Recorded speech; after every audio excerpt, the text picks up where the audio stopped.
મુદ્દે ભાજપ પ્રવક્તા ડોક્ટર અનિલ પટેલે કોંગ્રેસ પર આકરા પ્રહારો કર્યા છે। કોંગ્રેસ ખેડૂતોના નામે રાજકીય રોટલા શેકવાનું બંધ કરે તેમ જણાવ્યું। વધુમાં કહ્યું કે ખેડૂતો પણ સમજી ગયા એટલે કોંગ્રેસનો વિરોધ કરે છે। ગુજરાતના મુખ્યમંત્રી અને ભાજપ સરકાર ખેડૂતો માટે સંવેદનશીલ છે।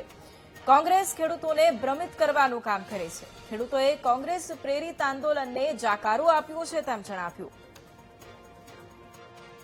જો કોંગ્રેસે ખેડૂતોના નામે ગુજરાતમાં રાજકીય રોટલા શેકવાનું બંધ કરવું જોઈએ અને ગઈકાલે જ આપણે જોયું કે હવે ખેડૂતો પણ એ કોંગ્રેસનો વિરોધ કરે છે।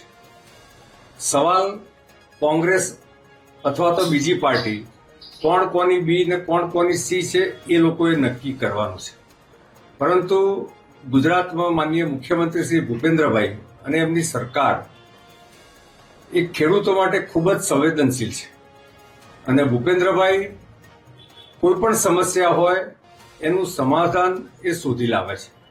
ખેડૂતોને જે રીતે કોંગ્રેસ ભ્રમિત કરવાનું કામ કરે છે એ વાસ્તવમાં ગુજરાતમાં પોતાની જમીન શોધવાનું કામ કોંગ્રેસ કરે છે, પરંતુ ગઈકાલે પણ આ કોંગ્રેસ પ્રેરિત અને કિસાન કોંગ્રેસ પ્રેરિત આંદોલનને ખેડૂતોએ જાકારો આપ્યો છે।